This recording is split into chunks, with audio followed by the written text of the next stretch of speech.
사도행전 9장의 말씀은요, 사도 바울의 이 첫 번째 복음을 접했을 때의 모습이 바로 이렇게 나와 있습니다. 그러니까 사도 바울의 그리스도의 모델이라고 얘기하는 이 모든 것들의 시작이 바로 오늘 말씀 사도행전 9장의 말씀에서부터 시작된다라고 할 수가 있겠어요. 오늘 만남이 있고 난 다음부터 하나님의 은혜에 대해서 반응했던 사도 바울의 삶은 나중에는 어떻게 되느냐? 많은 성도에게 이렇게까지 고백하게 되는 삶이 됩니다. 빌립보서 3장 17절의 말씀, 형제들아 너희는 함께 나를 본받으라 라고 이야기를 해요. 너희는 나를 본받으라 라는 말씀이에요. 그러니까 내가 너희들의 모델이 된다라는 말씀이기도 한데, 여러분들 이 말씀 가운데 우리가 오해하지 말아야 합니다. 사도 바울은 자기 자신을 모델로 내세우지 않았습니다. 오히려 그리스도를 향한 표대라고 이야기하면서 자기가 아니에요. 그가 본받으라고 얘기했던 자기는 누구냐면 예수 그리스도에게 시선을 고정했던, 예수님을 향하고 있는 자기를 본받으라라고 말했던 거예요. 저 말씀 다음 구절 18절 말씀이 사도 바울의 마음이 남아 있습니다. 진심이 남아 있어요. 내가 여러 번 너희에게 말하였거니와 이제도 눈물을 흘리며 말하노니 여러 사람들이 그리스도의 십자가의 원수로 행하느니라 라고 말하고 있어요.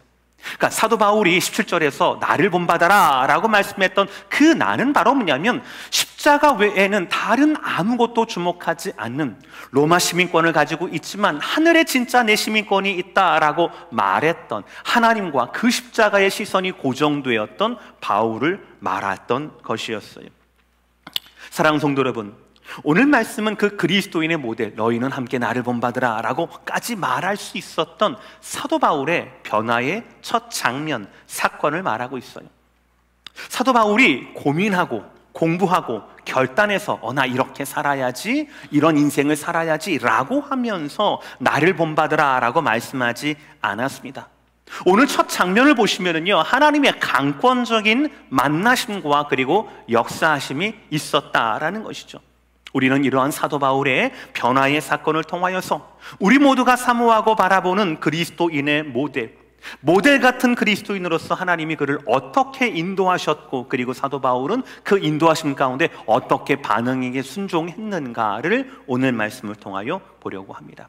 그래서 바라기는 오늘 말씀 가운데 사도 바울을 부르셨던 그 하나님의 부르심이 저와 여러분 가운데 있고, 하나님께 순종했던 사도 바울의 순종과 엎드림이 저와 여러분께 그대로 드러나며, 그래서 결국은 너희는 함께 나를 본받으라 라는 이 말씀이 저희에게 소박하지만 소원하기는 여러분이 여러분의 자녀들에게, 그리고 우리 다음 세대들에게 분명하게 고백할 줄 아는 그런 모델과도 같은 그리스도인이 되시기를 주의 이름으로 다시 한번 축복합니다. 첫 번째 말씀이에요. 우리는 준비할 것을 준비해야 한다라는 것입니다. 오늘 말씀을 본격적으로 말씀드리기 전에 좀 정리할 것이 있습니다. 그것은 바로 사도 바울의 이름에 관한 것입니다. 우리 사울과 바울 같은 사람이거든요. 저도 어릴 때 주일학교에서 이런 설교를 참 많이 들었어요. 사울이 변하여 바울이 되었다라는 설교였어요. 사실은 사울은요, 그 유대인들이 이 사람을 불렀을 때 사울이라고, 유대식 이름이 바로 사울이에요. 같은 사람인데 이름을 바꾼 것이 아닙니다. 이름이 두 개 있는 거예요. 그리고 이방인들, 즉 헬라인들이 그를 로마식으로 부를 때는 같은 사람인데 바울이라고 불렀던 겁니다. 그러니까 예루살렘 교회에서 유대인들의 세팅에서는 이분을 향하여 사울이라고 부르고, 이방인과 선교지의 세팅에서는 이방인들이 더 많으니까 그들을 향하여서 바울이라고 불렀던 겁니다. 저는 예전부터 여러분께 말씀드렸어요. 팬데믹 전부터 우리 어르신들께, 우리 여러분 어른들께 이렇게 말씀드렸습니다. 뭐냐면 건강이 사명이다라는 거예요. 다 함께 따라할까요? 건강이 사명이다. 아마 이것은 팬데믹에도 마찬가지고, 팬데믹이 끝나가는, 마무리되는 지금 이 시점에도 건강이 사명이다라는 것은 아마 계속 통하게 될 진리라고 생각을 해요. 오늘 19절의 말씀을 다 함께 보겠습니다. 시작. 음식을 먹음에 강건하여 지니라. 저것은 몸의 건강함을 말하는 거예요. 가장 먼저 우리가 모델 같은 그리스도인 되려면 어떻게 됩니까? 강건해야 합니다. 이것은 여러분이 병중에 계실 때나 아니면 난 타고난 연약한 체질이에요 라고 할 때도 불구하고 저 강건함을 사모하고 구해야 한다라는 것이죠. 왜냐하면 우리가 강건해야 하나님의 사명을 감당할 수 있기 때문이다라는 것이에요. 사도행전 7장에서 예루살렘 교회의 스데반 집사님이 순교를 당하게 됩니다. 그리고 사울은 그 순교의 증인으로 7장 끄트머리에 나오게 돼요. 그리고 8장 1절을 보시면 이 사울이라는 청년이 스데반의 죽음을 굉장히 마땅히 여겼다라고 이야기하는 것이 나옵니다. 그 스데반 집사님의 죽음과 순교를 통하여 그것을 기점으로 예루살렘 교회, 초대교회는 흩어지게 되어 있어요. 뿔뿔이 흩어지게 됐습니다. 그리고 그 중심에 사울이라고 하는 청년이 자리 잡았습니다. 곳곳에 가면서 가정 안에 숨어들었던 숨겨진 그리스도인들을 이끌고 나와서 투옥하게 되고 그들을 잔해하게 되는, 잔인하게 핍박하게 하는 것이 바로 사울의 소명이었거든요. 그 흩어진 사람들 중에서 많이 모인 곳이 있었어요. 그것은 다메섹이라는 도시였거든요. 예루살렘에서 무려 240km 떨어졌던 이 다메섹이라는 도시가 있었어요. 거기에는 원래부터 유대인들이 참 많이 살았다라고 얘기합니다. 유대인들이 모이는 회당만 30군데가 넘었다라고 이야기하니까요. 핍박자 사울, 복음을 반대하고 그리스도인들을 잡아가두는 것에 자기의 사명과 목적을 느꼈던 이 사울의 다음 목적지는 바로 그 다메섹이었습니다. 그는 다메섹으로 가기 이전에 예루살렘에 있는 대제사장들에게 가서 공문을 받아가요. 암행어사 같은 그런 공식적인 문서였어요. 내가 당신들 대신 저 다메섹으로 가서 예수 믿는 사람들, 그 사람들을 모조리 잡아다가 내가 다시 이 지역에 끌고 오겠습니다, 소환해 오겠습니다 라고 하는 그런 공문이었어요. 그렇게 다메섹에 가까이 이르렀을 때 누구도 예상하지 못했던 놀라운 하나님의 역사가 그에게 임합니다. 빛으로 임합니다. 눈이 멀어버리게 할 정도의 빛으로 임합니다. 지울 수 없는 똑똑한 음성 가운데 그에게 임합니다. 음성으로 빛으로 임했던 하나님의 임재 앞에 사울은 바짝 엎드릴 수밖에 없었어요. 하나님의 말씀 한마디 한마디가 그의 신비에 꽂히게 되고 새겨지게 되었습니다. 중요한 것은 그에게 말과 음성으로 말을 걸었던 분이 바로 누구냐면 그가 죽었다라고, 그가 핍박했던 예수 그리스도였다라는 거예요. 9장 5절 말씀, 대답하되 주여 누구시니까? 이것은 사울의 이야기입니다. 그랬더니 이르시되 나는 내가 박해하는 예수라라는 말씀이에요. 사울은 너무 당황했을 거예요. 예수 믿는 자들을 잡고 죽이고 가두는 것이 하나님을 향한 자신의 최선이라고 생각해 왔어요. 그것을 신념처럼 여겼습니다. 그랬던 그 앞에 부활하신 예수님께서 살아계신 음성으로 임했던 겁니다. 사울이 맨 처음 예수님을 만났던 이 사건은 구주로서, 구원자로서 예수님을 만났던 게 아니에요. 네가 나를 지금 핍박하고 있는, 네가 나를 지금 박해하고 있는 박해받는 예수다라고 하는 것이 바로 사울이 맨 처음 만났던 예수 그리스도였다라는 거예요. 여러분, 만약에 여러분이 사울이라면 여러분은 어떻게 행동하시겠습니까? 사울은 구약의 하나님, 율법의 하나님을 너무나 사랑했어요. 은혜의 동기로 사랑한 것이 아니라 의지의 동기로, 의지로 사랑했다라는 거예요. 그는 가정도 이루지 않았었습니다. 그리고 하나님에 대한 자신의 율법의 신념대로 최선을 다해서 그 신념을 지켰어요. 그 결과가 스데반을 죽음에 이르게 하는 것이든 집안에 숨어들었던 사람들을 끌어내어 옥에 가두는 것이든 상관없었습니다. 하나님에 대한, 야훼 하나님에 대한 이 잘못된 열정이 240km 떨어져 있던 다메섹으로 가게 만들었어요. 그러나 결국 그게 아니었던 거예요. 틀린 길이었어요. 눈이 멀어버리고 분명한 음성이 들리고 너무나 당황스러운 일이었지만 자기에게 말씀하시는 이 모든 하나님의 역사는 결코 부인할 수 없는 하나님의 음성이었다라는 것이지요. 여러분이 사울이라면 여러분은 어떻게 하시겠습니까? 이에 대한 사울의 첫 번째 반응은 금식이었어요. 9절 말씀, 사흘 동안 보지 못하고 먹지도 마시지도 아니하니라. 볼래야 볼 수가 없었죠. 강한 빛 때문에. 그런데 이것은 하나님의 역사이고 그 하나님의 역사에 대해서 사울은 뭘 했습니까? 먹지도 마시지도 않았어요. 못한 게 아니에요. 안 했습니다. 자발적인 금식이었고 하나님의 인도하심을 구하는 금식이었을 겁니다. 하나님은 어떻게 해요? 나 지금까지 하나님 위한다고 했는데, 그렇게 열정 있게 살아왔는데 내 신념과 내 믿음이 틀린 겁니까? 나 망하게 된 겁니까? 라고 자포자기하지 않았어요. 하나님 뜻이 무엇입니까?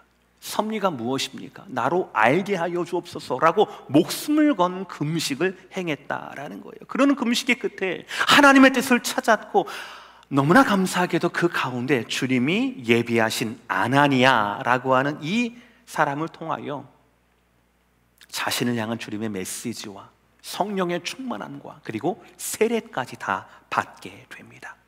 이를 통하여서 자신을 향한 하나님의 뜻이 선명해지자 그 후에야 사울은 오늘 19절의 말씀처럼 음식을 먹음에 강건하여 졌다라고 말하고 있어요.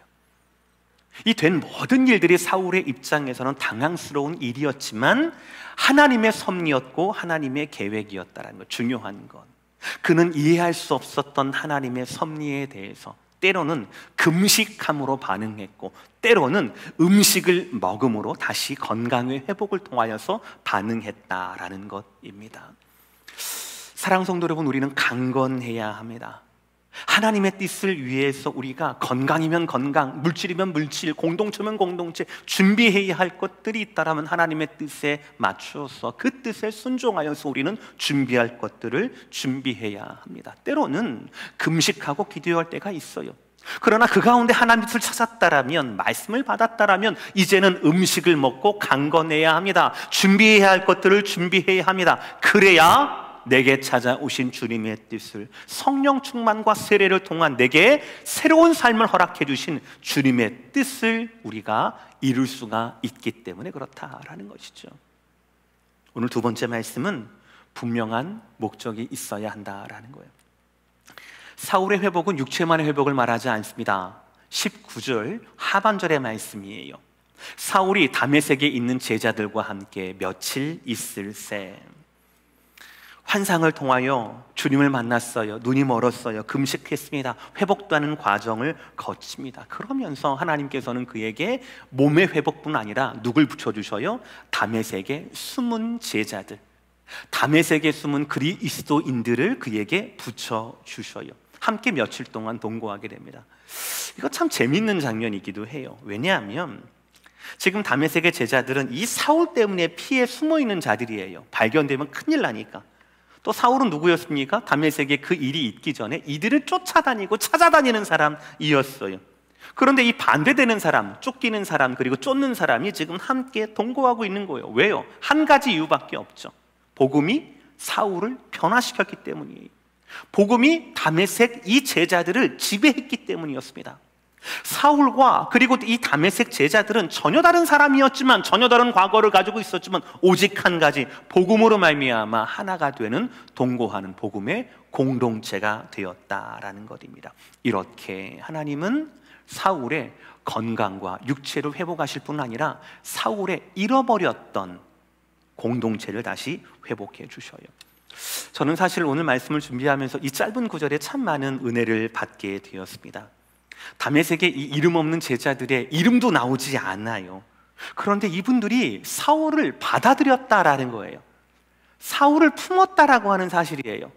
실제로 뒤에 말씀을 보시면은요, 예루살렘, 이분들은 이제 다메섹에 있던 제자들이고, 예루살렘에 남아있던 이 제자들은요, 변화된 사울을 믿지 못합니다.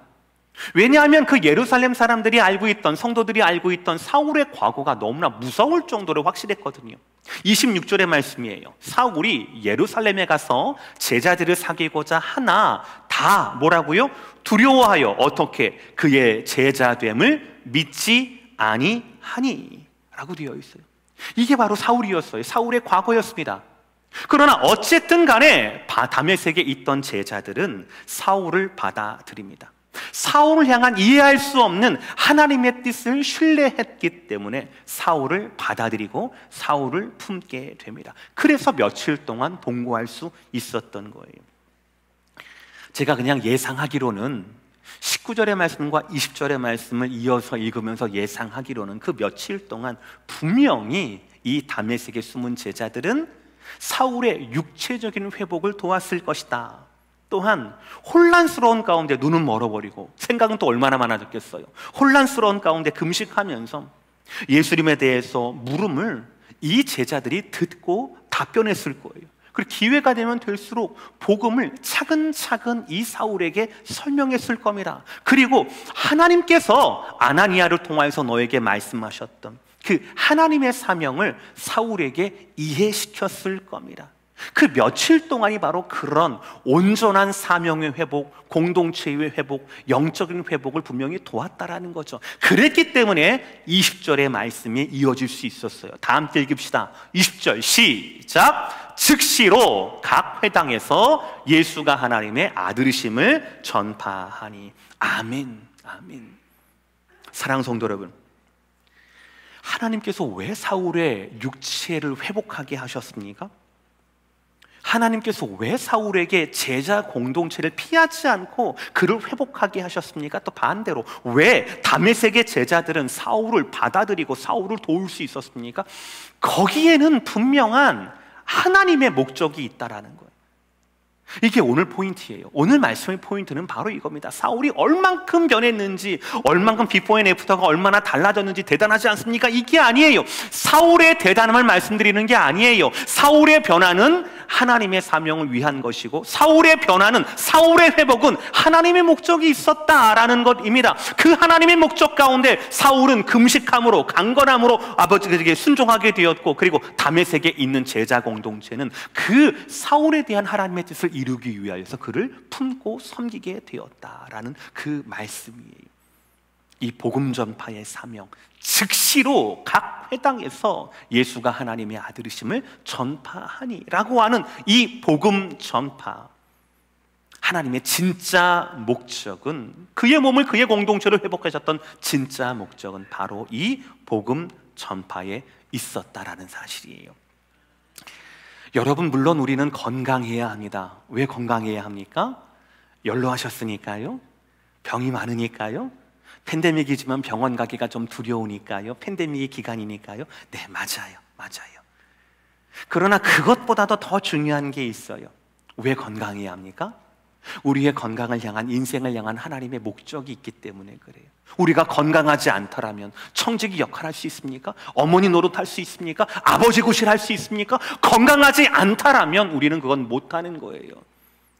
자녀들에게 걱정만 하게 하는 그런 부모가 돼서는 안 되는 거잖아요. 그래서 여러분들이 건강해야 되는 것 아닌가요? 건강 그 자체에, 그럴듯한 인생, 그럴듯한 교회 그 자체에, 건강 그 자체에, 교회 그 자체에 우리가 건강해야 할, 교회가 부흥해야 할 목적이 있는 거예요. 우리 있는 게 아니에요. 목적은 하나님께 있습니다. 그 하나님께 있어요.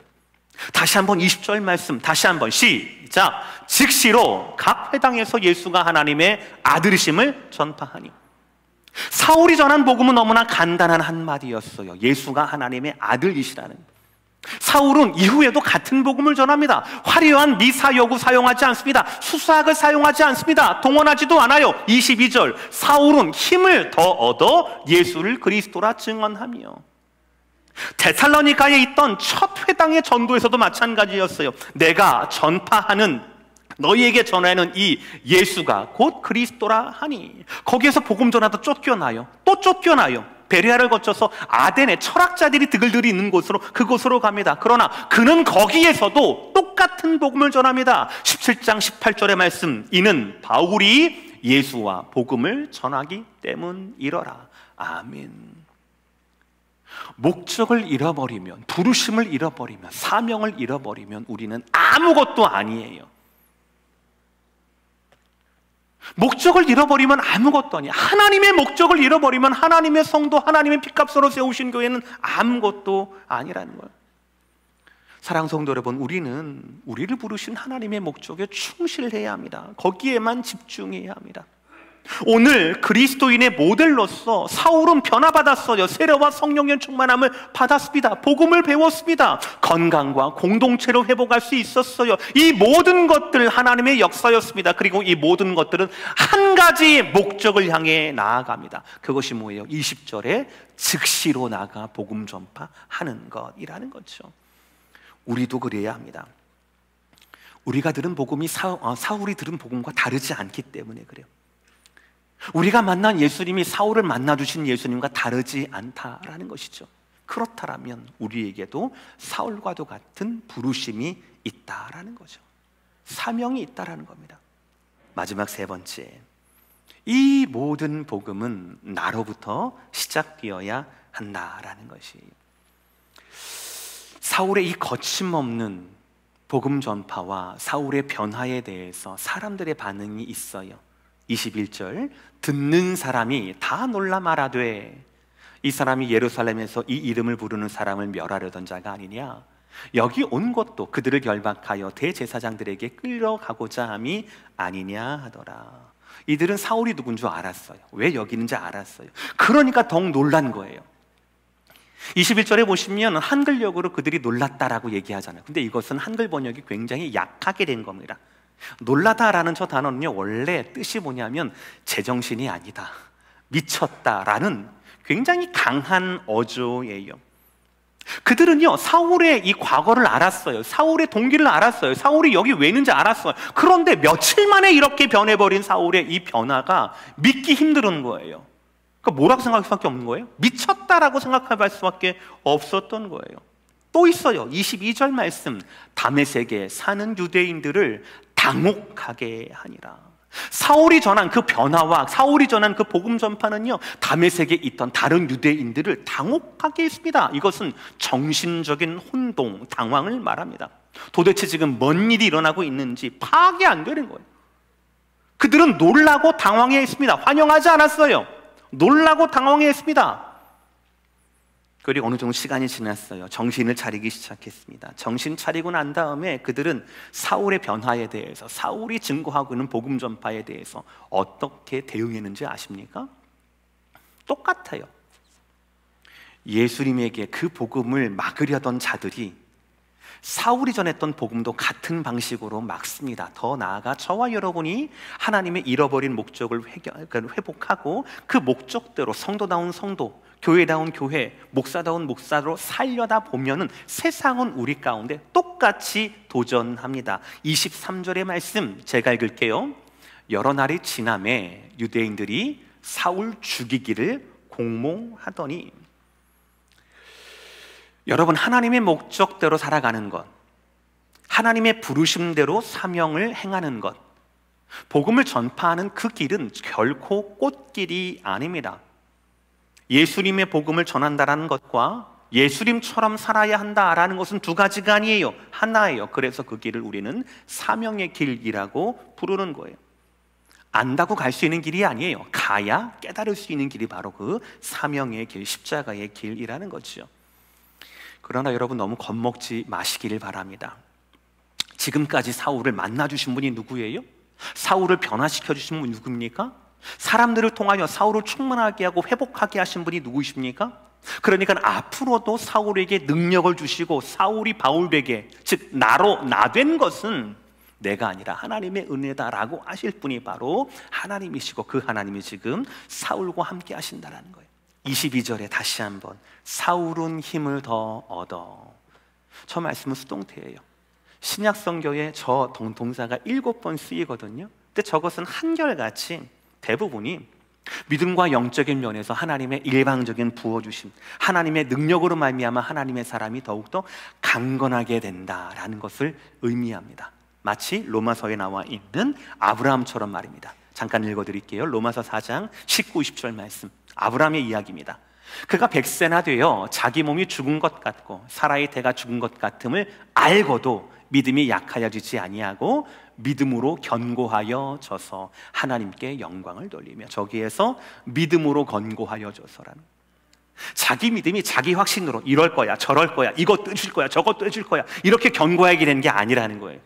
상황은 반대예요. 아브라함은 지금 75세 때 약속을 받고 더 늙어가는 겁니다. 더 소망이 없어지는 거예요. 자기뿐만 아니라 사라도 소망이 없어지는 거예요. 그럼에도 불구하고 이해할 수 없을 게 하나님이 부어지는 능력으로 말미암아, 그 은혜로 말미암아 믿음이 견고해지는 거예요. 견고한 게 아닙니다. 자기가 뭘 이렇게 해서 의도해서 견고해진 게 쌓아 올린 게 아니에요. 견고해지는 겁니다. 그러므로 우리는 이렇게 말할 수 있어요. 아브라함의 믿음은 하나님의 작품이라는 거예요. 따라합시다. 아브라함의 믿음은 하나님의 작품이었습니다. 하나님께서는 아브라함을 끊임없이 확인해 주셔요. 몸은 늙어가지만 그럼에도 불구하고 아브라함을 향한 하나님의 뜻은 더욱더 분명해집니다. 심지어 주의 현장에서도 하나님만이 아브라함의 가정을 지키셔요. 밤하늘에서도 별을 통하여, 사막에서도 모래를 통하여서 하나님은 아브라함을 향하셨던 하나님의 약속을 확인하시고 들려주시고 보여주셨어요. 그 결과가 아브라함의 수동태, 믿음의 견고함이었고, 오늘 사울이 그 수많은 대적자들 앞에서도 힘을 더 얻어서 더욱더 분명한 복음을 전할 수 있는 능력이 되었던 겁니다. 여러분의 사랑하는 가족 중에 아직 팬데믹 때문이기도 하지만 그 전부터 예배에 소홀한, 하나님을 떠난, 신앙을 떠난 가족들이 계십니까? 그들이 하나님께로 인도하려면, 그들을 복음으로 그들에게 예배를 다시 회복하려면 하나님이 누구를 사용하시겠습니까? 누구의 눈물과 누구의 기도를 사용하실까요? 우리가 아니라고 말할 수가 없을 거예요. 그것이 바로 여러분을 향한, 저를 향한 하나님의 사명입니다. 다시 한번 세 가지 정리합니다. 우리가 모델 같은 성도로 살려면 세 가지가 필요하다라고 말씀합니다. 가장 먼저 우리의 몸으로 하나님 뜻에 순종해야 한다라는 거예요. 때로는 금식을 할 수도 있어요. 때로는 먹을 것을 먹으면서 건강을 회복할 수도 있어요. 그러나 하나님은 우리의 몸을 통하여, 우리의 순종을 통하여 일하신다라고 하는 것, 그것을 우리는 잘 알아야 합니다. 건강하셔야 해요. 건강 때문에 건강이 아니라, 젊어 보이기 위해서 건강하는 것이 아니라 하나님의 사명을 전하기 위해, 온전한 그 사명을 전하기 위해서 저와 여러분 건강해야 한다라는 것이죠. 그리고 두 번째, 우리의 건강에는, 공동체의 부흥에는 분명한 하나님의 목적이 있어야 한다라는 겁니다.